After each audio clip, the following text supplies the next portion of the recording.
The champagne flute shattered against my childhood bedroom wall, a memory of a life I'd already lost. 6 months. It had been 6 months since Garrett walked out, and I still couldn't believe he'd had the nerve to leave me. Me! After everything I'd done to secure our future together. My phone buzzed again. Another text from Mallory asking if I wanted to grab drinks back in OKC. I ignored it. How could I face my friends now? How could I tell them that my perfectly crafted life had crumbled because of one stupid conversation? One moment of honesty that cost me everything. I picked up another champagne flute from the box on my floor. This one had been part of our engagement gift set from his pretentious aunt. I hurled it at the wall too, watching it explode into 1,000 pieces. Just like my plans. Let me back up. Let me tell you how I ended up here, drunk at 2 in the afternoon on a Tuesday, living with my parents at 29, destroying the last of my wedding gifts. Let me tell you about Garrett Pemberton and how I played my cards perfectly until I showed my hand too soon. We met at Oklahoma State, sophomore year. I remember seeing him in my Economics 201 class. This skinny kid with glasses who always sat in the third row, always had his homework done early, always raised his hand with the right answer. Back then, I barely noticed him. I mean, sure, we were lab partners a couple times, and yeah, we'd grab coffee after study sessions, but that was it. He was just there. Background noise in my college experience while I dated guys like Trent Morrison, captain of the lacrosse team, and Jackson Reed, whose dad owned half, the car dealerships in Stillwater. Garrett would text me sometimes, asking if I wanted to study or catch a movie. I usually said I was busy, because I was. I was 20 years old and gorgeous, with long auburn hair and a body I'd sculpted through years of dance. Why would I waste my Saturday nights with a computer science major who wore the same 3 hoodies on rotation? I remember one time, junior year, he asked me to his fraternity formal. I actually laughed. Not to his face, I wasn't that cruel. But I made up some excuse about already having plans. Then I went to a different fraternity formal with Brady Chen, who drove a BMW and whose trust fund was legendary even among the rich kids at State. The truth was, guys like Garrett were invisible to me back then. Nice, sure. Smart, definitely. But boring, safe, predictable. I wanted excitement, adventure, passion. I wanted guys who made other girls jealous, who took me to exclusive parties, who could make my heart race just by walking into a room. After graduation, I moved to Oklahoma City to work in marketing for a mid-tier firm. The pay was decent, but not great. $42,000 a year before taxes. My studio apartment cost $1,100 a month, and between student loans, car payments, and trying to maintain the lifestyle I'd grown accustomed to in college, I was barely scraping by. The guys I dated weren't much better off. Sure, they had fancy job titles and expensive suits, but most of them were drowning in debt just like me. The investment banker who couldn't actually afford the bottles of Dom Perignon he ordered to impress me. The lawyer who was 3 months behind on his Mercedes payments. The pharmaceutical sales rep who split rent with 3 roommates despite his Rolex and designer shoes. By 25, I was exhausted. Tired of the games, tired of the facade, tired of maxing out credit cards to keep up appearances. My college friends were getting engaged left and right, posting pictures of massive diamonds and destination weddings. Meanwhile, I was eating ramen for dinner and pretending my knockoff designer bag was real.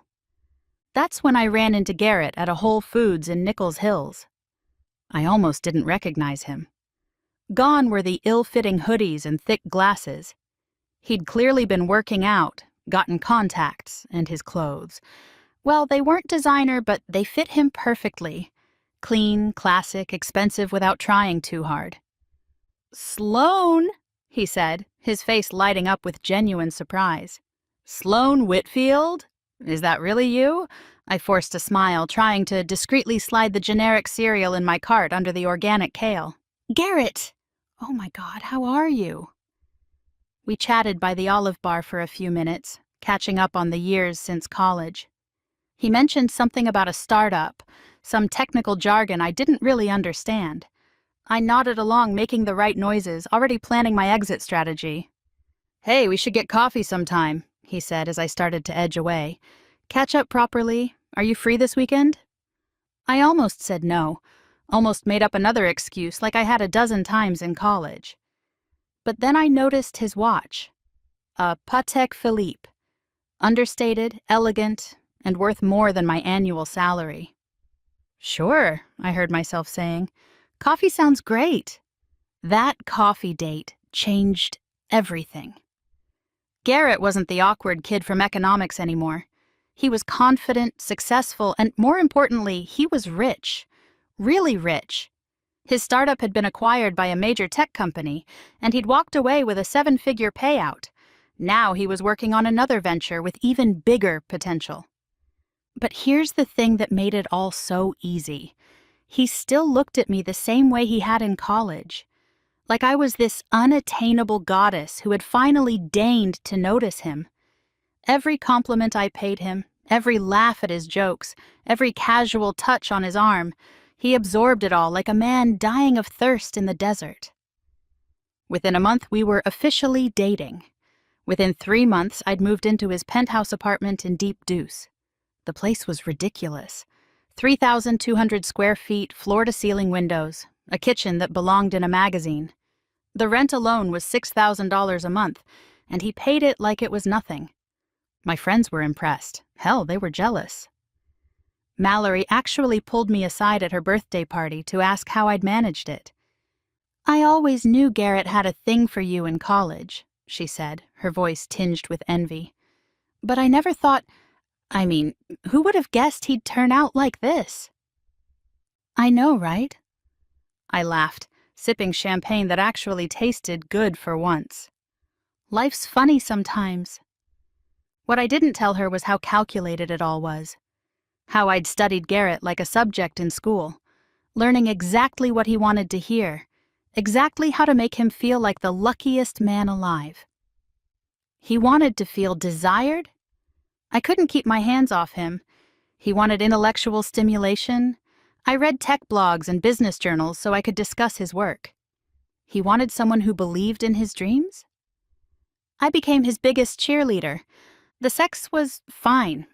Garrett wasn't Brady or Jackson or any of the other guys who had made my pulse race in college, but he was so grateful, so eager to please, so amazed that someone like me was in his bed.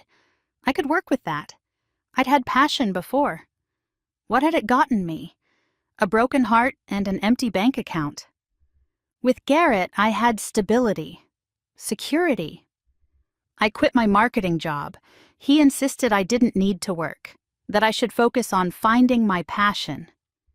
My passion became shopping, spa days, and lunches with my friends where I could casually mention the trips Garrett was planning for us. Cabo, Aspen, the Amalfi Coast. He proposed on our 1-year anniversary during a private dinner at the top of the Devon Tower. The ring was everything I'd dreamed of. A 3-carat cushion-cut diamond surrounded by smaller stones set in platinum. Probably cost him $80,000, maybe more. I cried when he got down on one knee, and they were real tears. Tears of relief that I'd finally made it, that I'd never have to worry about money again. The wedding planning consumed my life. I threw myself into it with the dedication of a general, planning a military campaign. The venue? Southern Hills Country Club. The dress? Custom Vera Wang, $12,000. The flowers, flown in from Ecuador. The guest list? 300 of Oklahoma's elite, people who mattered, people who would see that I'd won. Garrett gave me carte blanche with the budget. "Whatever makes you happy, babe," he'd say, barely looking up from his laptop. He was always working, always in meetings, always flying to San Francisco or Austin or New York. I didn't mind. It gave me free rein to craft the perfect image of our life together. My friends were my co-conspirators in this fantasy. Mallory, Janessa, and Britt. We'd been tight since college, bonded by our shared experiences of dating the wrong guys and making bad decisions. They understood what this meant to me, what I'd been through to get here. "You're so lucky," Janessa would sigh, scrolling through my wedding Pinterest board. "Garrett worships you." He really does, Britt would agree. Remember when Sloane dated that asshole Tyler? The one who forgot her birthday? Garrett would never. They were right. Garrett would never forget my birthday. He'd never cheat, never lie, never make me feel like I wasn't enough. He'd also never make my heart race, never surprise me, except with expensive gifts, never challenge me or excite me or make me feel truly alive. But that was a trade-off I'd accepted, or so I thought. The night everything fell apart started like any other Friday. Garrett had texted that he was working late, again, something about a bug in the code that needed to be fixed before Monday's investor meeting. I ordered sushi from our favorite place, opened a bottle of wine, and invited the girls over. By the time they arrived, I was already 2 glasses in and feeling loose.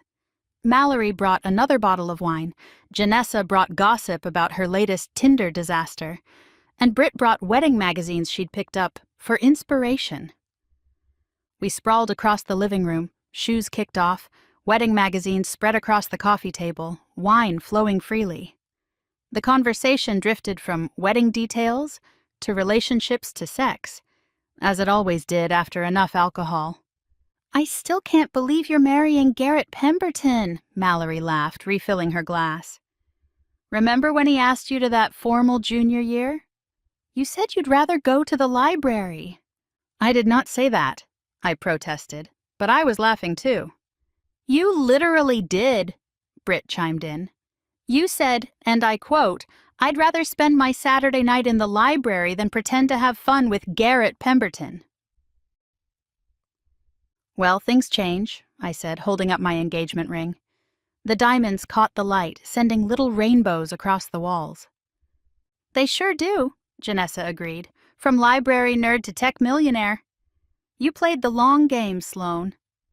"The longest game," I agreed, the wine making me bold. "Do you know how exhausting it is pretending to care about cryptocurrency and API interfaces and whatever the hell else he talks about?" Yeah, they all laughed, and I felt encouraged to continue. This was safe. These were my girls. They understood. "But seriously," I said, leaning forward conspiratorially, "I have landed myself the perfect rich simp."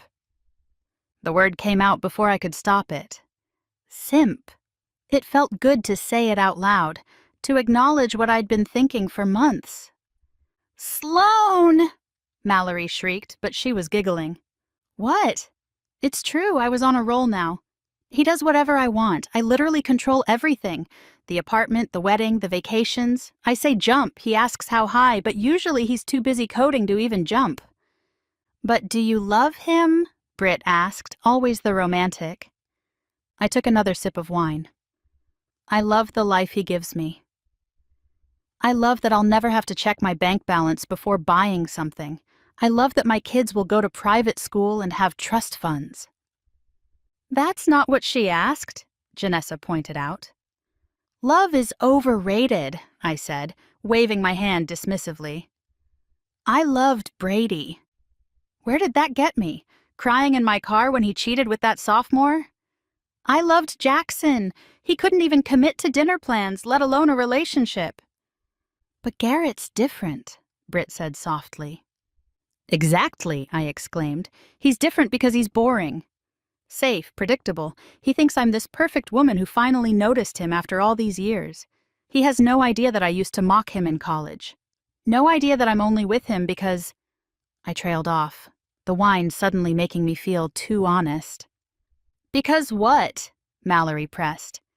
"Because I was tired of being broke," I finished. There, I said it. I was 28 years old, living paycheck to paycheck, watching everyone else get married and buy houses and take vacations I couldn't afford. And then there was Garrett, with his stupid Patek Philippe and his tech money, still looking at me like I was God's gift to Earth. "So you took the opportunity," Janessa said, nodding. "Smart." "The smartest thing I've ever done," I agreed. "Do you know he's never even questioned why I suddenly became interested in him? Never wondered why I went from ignoring his texts in college to moving in with him after 3 months. He's just so grateful that I chose him." "Men are simple," Mallory laughed, "especially the nice ones." The nice ones are the easiest, I confirmed. They're so desperate for validation, for someone to make them feel special. You give them a little attention, a little affection, and they'll give you the world. But what about when you're married? Britt asked. You'll have to keep this up forever. Will I, though? I countered. Once we're married, once I have the ring and the house and maybe a kid or two, what's he going to do? Divorce me? He won't. He's too nice, too afraid of being alone again. And even if he did, hello alimony. Hello child support. I'm set either way. You're evil, Janessa laughed, but it was appreciative, not judgmental. I'm practical, I corrected. Love doesn't pay the bills. Love doesn't buy you a house in Nichols Hills or send your kids to Heritage Hall. Garrett's coding skills do that. What if he finds out? Britt worried. What if he realizes you don't actually love him? He won't, I said confidently. You know why? Because he doesn't want to. He wants to believe the fantasy as much as I need it to be true. He wants to be the guy who got the girl who was out of his league. It makes him feel like he's won. And you've won too, Mallory pointed out. From marketing coordinator to millionaire's wife. Future millionaire's wife, I corrected, holding up my ring again. T-6 months until I officially win. We spent the next hour discussing wedding details, but the conversation kept circling back to my relationship with Garrett. The more I drank, the more honest I became. I told them about how I had to fake enthusiasm for his work stories, how I scheduled my gym sessions for when he wanted to have his coding marathons, so I wouldn't have to pretend to be interested, how I'd perfected the art of seeming supportive while actually shopping online during his video calls. The key, I explained, feeling like a professor teaching a master class, is to give them just enough. Just enough affection to keep them hooked, just enough interest to make them feel heard, just enough sex to keep them satisfied, but never so much that you exhaust yourself.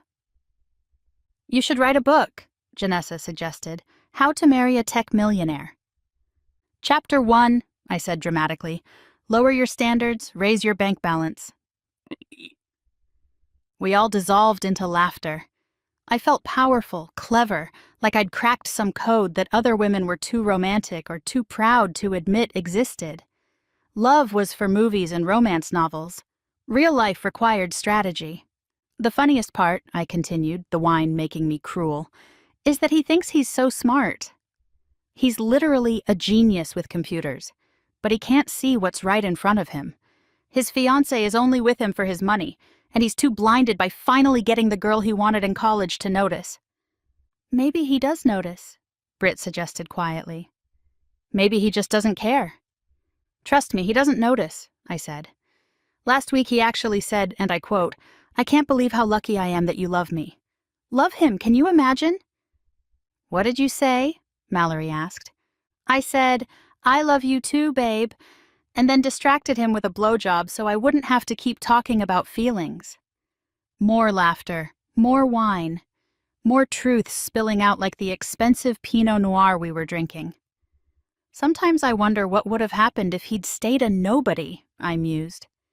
If the startup had failed, if he was just another programmer making $70,000 a year. Would I have given him a chance? No, all three of my friends said in unison. Exactly, I agreed. I would have smiled politely at Whole Foods, made an excuse, and never thought about him again. But 8 figures in the bank? Suddenly he's husband material. You're not the first woman to marry for money, Janessa pointed out. It's basically a tale as old as time. True, I acknowledged. I'm just honest about it. How many women are out there pretending to be in love with men they can barely tolerate? At least I admit it to myself, and to you guys. Our lips are sealed, Mallory promised, making a zipping motion across her mouth. They better be, I said, only half joking. This information dies with us. As far as the world is concerned, I'm the devoted fiancé who finally recognized what a catch Garrett Pemberton was. Academy Award for Best Actress goes to Sloane Whitfield, Britt announced, holding up her wine glass. I'll thank you all in my speech, I laughed, taking a bow from my seated position. The conversation eventually moved on to other topics. Janessa's work drama, Mallory's latest shopping haul, Britt's mother-in-law problems. But I kept drinking, kept feeling invincible, kept thinking about how perfectly I'd played this whole situation. Around midnight, the girls started to leave. Hugs and air kisses and promises to go dress shopping next weekend. I walked them to the door, still buzzing from wine and the high of confession. "Thanks for tonight," I said, meaning it. "Sometimes I just need to be real with someone." "We get it," Mallory assured me. "Your secret's safe with us."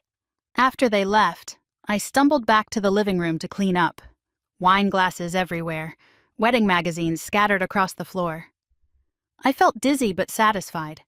Tomorrow I'd go back to playing the perfect fiancé, but tonight I'd gotten to be myself. I was carrying glasses to the kitchen when I heard something from the bedroom. A cough? I froze, listening. Nothing. Just the air conditioning and the distant sound of traffic 30 floors below. I cleaned up, changed into pajamas, and crawled into bed. Garrett's side was empty, as usual. He probably wouldn't be home until 2 or 3 in the morning. I'd gotten used to falling asleep alone, waking up to find him passed out beside me, still in his clothes from the day before. The room spun slightly as I closed my eyes. Too much wine. I'd have a killer headache tomorrow, but it had been worth it. Sometimes you needed to tell the truth, even if only to your closest friends. I must have fallen asleep immediately because the next thing I knew, sunlight was streaming through the windows. My head felt like someone was driving nails into it. I reached for Garrett's side of the bed. Still empty. Or empty again? I couldn't tell if he'd come home at all. I stumbled to the kitchen for water and ibuprofen, then made coffee. It was Saturday, which meant Garrett would probably work from home if he was here. I'd learned to leave him alone on Saturdays, to find somewhere else to be while he typed away at his computer, lost in a world I didn't understand and didn't care to. I was scrolling through Instagram, liking photos from last night that the girls had already posted, when I heard the bedroom door open. Garrett appeared, fully dressed. "Morning, babe," I said, not looking up from my phone. "Crazy night?" "You didn't come to bed." He didn't respond. I glanced up to find him staring at me with an expression I'd never seen before. Not anger, exactly, but something worse. Disappointment? Disgust? "What's wrong?" I asked, suddenly uneasy. "We need to talk," he said quietly. Those 4 words. Every woman's nightmare. My mind raced through possibilities. Had he found out about my credit card debt? The shopping sprees I'd hidden from him? Some comment I'd made to someone that had gotten back to him? "Okay," I said carefully. "What about—" He sat down across from me at the kitchen island, maintaining distance I'd never noticed before. "I heard something disturbing yesterday. About you. About us." My blood went cold. "What do you mean? Who told you what?" "That's not important," he said. "What matters is whether it's true. Have you been talking about me? About our relationship? Saying things that—" He paused, seeming to struggle with the words. I forced a laugh. "Babe, people talk. You know how jealous some people are of what we have? Someone's probably just trying to cause drama." "So it's not true," he pressed. "You haven't been telling people that you're only with me for my money? That you think I'm what was the word? A simp?" The word hit me like a physical blow. This wasn't happening. Who had told him? One of the girls? Someone who'd overheard? My mind scrambled for an explanation, a lie, anything to fix this. "I would never say that," I said, putting all my acting skills into the performance. "Garrett, I love you. How could you even think that?" He studied my face for a long moment. Then he shook his head slowly. "I was home last night, Sloane." The words didn't compute at first. Home? But he'd texted that he was working late. "What?" I whispered. "I came home with a stomachache around 9. I was going to tell you, but I heard voices in the living room. I didn't want to interrupt your girls' night, so I just went to bed. His voice was steady, controlled, nothing like the emotional Garrett I was used to. I woke up around 11, and I heard everything. The room tilted. I gripped the edge of the counter to keep from swaying. He'd heard everything. Every horrible truth I'd spewed, every cruel observation, every calculated admission. Garrett, I started, but he held up a hand. I need you to leave, he said simply. Leave? I repeated stupidly. This is our home. We're getting married in 6 months. You can't just... I can, and I am, he interrupted. The lease is in my name. Everything is in my name. I want you out. Because of one conversation? I tried desperately. I was drunk. The girls were egging me on. I didn't mean any of it. Which part didn't you mean? He asked quietly. The part where you called me boring? The part where you admitted you only noticed me when you found out about my money? The part where you explained your strategy for keeping me just satisfied enough to not notice you don't love me? Each phrase was like a slap. I felt tears building, real ones this time. I was just talking. You know how women get when they're together. We exaggerate. We say things we don't mean. Stop, he said firmly. Just stop. For once in our relationship, stop lying to me. I'm not lying. But even as I said it, I knew it was hopeless. The look in his eyes told me he'd already made up his mind. You know what the worst part is? He continued. It's not even that you don't love me. I think part of me always suspected that. You went from barely acknowledging my existence to being obsessed with me right after my company sold. I'm not an idiot, Sloane. Then why? I started, but he wasn't finished. I thought maybe over time you'd grow to actually care about me. That, what started as practical, could become real. I thought I could be enough for you eventually. He laughed, but it was bitter.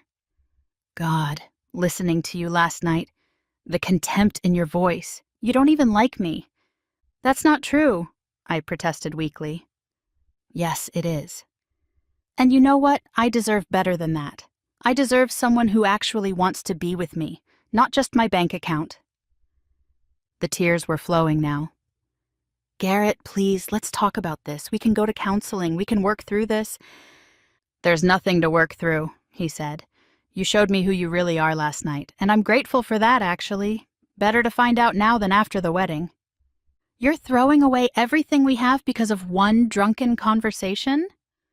What do we have, Sloane? He asked. Tell me.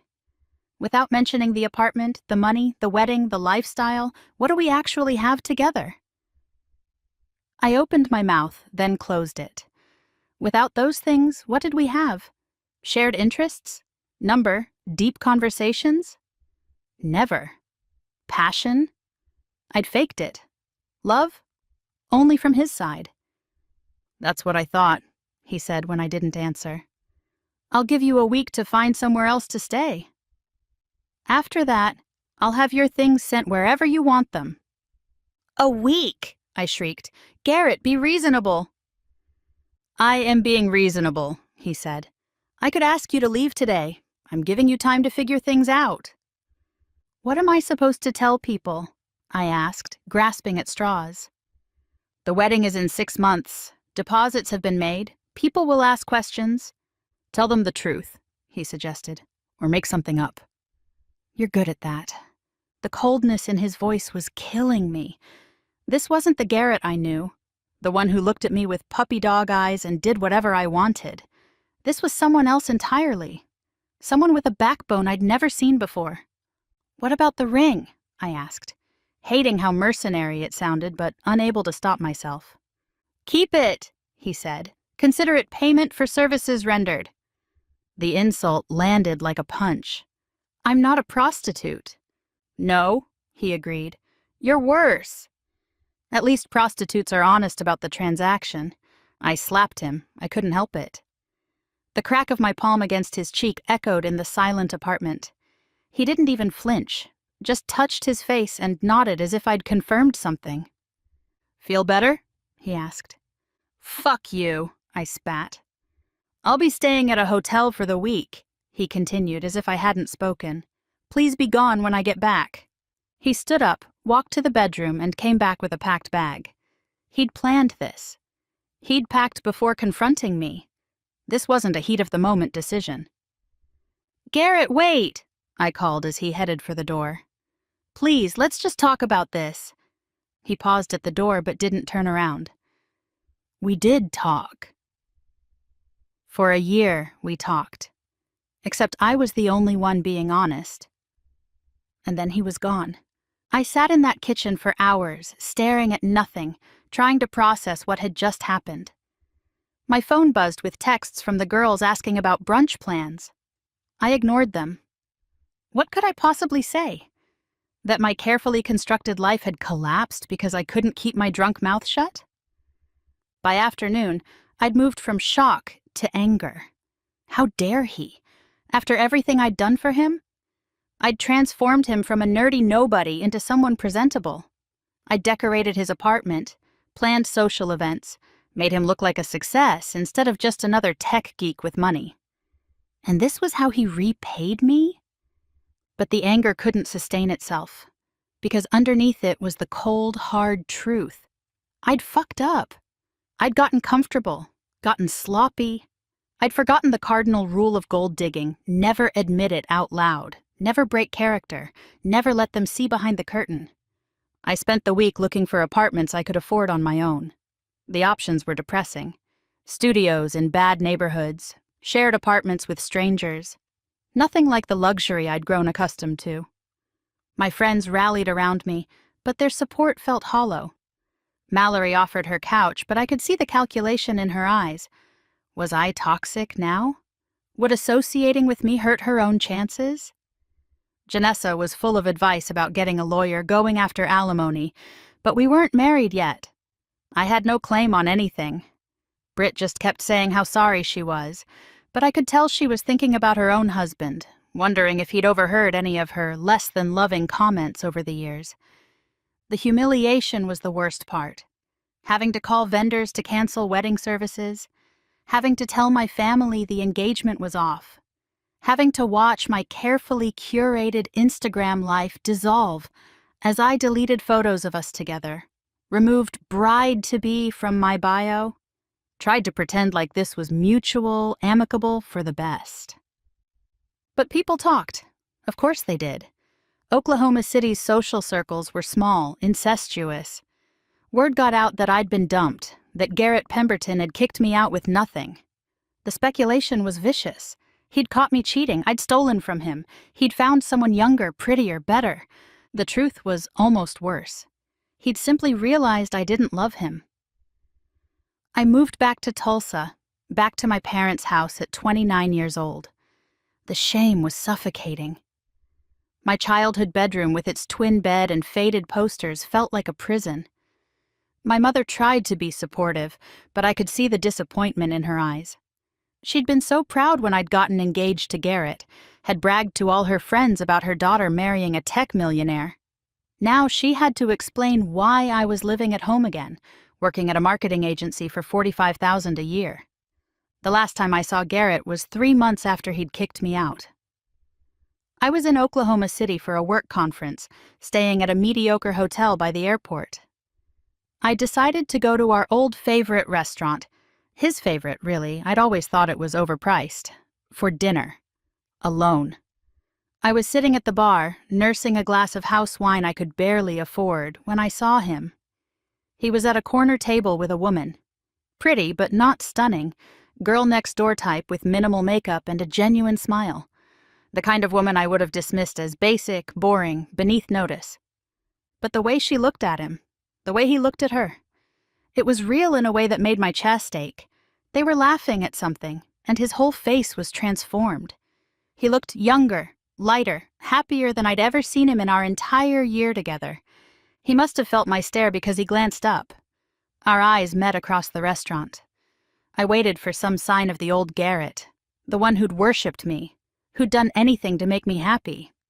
Instead, he just nodded politely like I was a distant acquaintance and turned back to his date. That's when it really hit me. I hadn't just lost a meal ticket. I'd lost someone who genuinely cared about me, who'd wanted to build a life with me. I'd been so focused on what he could give me that I'd never considered what I could have given him, what we could have built together if I'd been capable of seeing him as more than a bank account. I left before my food arrived, threw some cash on the bar, and practically ran to my rental car. I sat in the parking lot and cried, really cried for the first time since he'd left. Not pretty tears designed to manipulate, but ugly, body-shaking sobs for the life I'd thrown away. It's been 6 months now. I still check his social media sometimes, torture myself with updates about his new company, his new girlfriend, his new life that doesn't include me. They went to Cabo last month, stayed at the same resort he'd booked for what would have been our honeymoon. She posted a photo of them at sunset, no caption needed. The happiness radiated from the image. My friends from college have distanced themselves, not officially, but the invitations have dried up. The group texts have moved on without me. I'm the cautionary tale now, the one who flew too close to the sun and got burned. I go to work. I come home to my childhood room. I swipe through dating apps looking at men who can't offer me anything close to what I had. Sometimes I match with them, go on dates to Chili's or Applebee's, listen to them talk about their kids from previous relationships, or their plans to maybe go back to school someday. I smile and nod and pretend to be interested, but all I can think about is that penthouse apartment, that Patek Philippe, that life I had in my grasp. The worst part? The absolute worst part? I catch myself sometimes actually missing Garrett himself. Not his money or the lifestyle or the security. Him. His excitement when he solved a coding problem, his terrible jokes that I'd rolled my eyes at, the way he'd bring me coffee in bed on Sunday mornings, prepared exactly how I liked it without having to ask. I'd had someone who paid attention to me, who cared about my happiness, who wanted to share his success with me. And I'd been so busy calculating the value of what he gave me that I'd never recognized the value of who he was. My therapist, Rebecca, who I can barely afford but desperately need, says this is growth. That recognizing what I've lost beyond the material things is the first step toward becoming a better person. That maybe this had to happen for me to understand what really matters in life. Maybe she's right. Or maybe she's just saying what I pay her to say. Either way, I'm stuck living with the consequences of my choices. Every night in my twin bed, every morning in my beat-up Honda Civic, every lunch break eating a sad desk salad instead of meeting friends at upscale restaurants, it's all a reminder of how spectacularly I'd failed. I played the game perfectly until I forgot it was a game. I showed my hand, revealed my strategy, admitted the truth to the one person who should never have known it. And in doing so, I lost everything. The champagne flute I'd been holding, the last one from our engagement set, slipped from my fingers. It shattered on the floor of my childhood bedroom, the pieces scattering across the worn carpet. I stared at the fragments, thinking how appropriate it was. My life in pieces, sharp and dangerous, impossible to put back together. Garrett was probably with her right now, that pretty, genuine woman who looked at him like he was her whole world. They were probably cooking dinner together in that beautiful kitchen, laughing at inside jokes, building something real. Something I'd never have because I'd never learned how to build, only how to take. I picked up the pieces of broken glass carefully, one by one. No metaphor there, just a mess to clean up. Just like everything else in my life now. A mess of my own making that I'd spend years, maybe forever, trying to fix. Outside my window, Tulsa stretched out under a gray sky. Not the glittering lights of Oklahoma City from 30 floors up, just ordinary suburbia full of ordinary people living ordinary lives. People who worked regular jobs and drove regular cars and loved each other without calculation or strategy. Maybe someday I'd learn to be one of them. Maybe someday I'd meet someone and feel something real, something that had nothing to do with their bank balance or what they could give me. Maybe someday I'd be capable of the kind of love that Garrett had offered me, that I'd been too shallow and calculating to recognize. Or maybe not. Maybe some people are just broken in ways that can't be fixed. Maybe I'd spend the rest of my life as I was now, alone, bitter, full of regret for chances missed and love dismissed. Either way, this was my reality now. No penthouse, no ring, no fairy tale wedding. Just me and my mistakes and the knowledge that I'd had everything I thought I wanted and threw it away for the momentary satisfaction of mocking the man who'd loved me. The perfect rich simp, I'd called him. Turns out the only simp in our relationship had been me.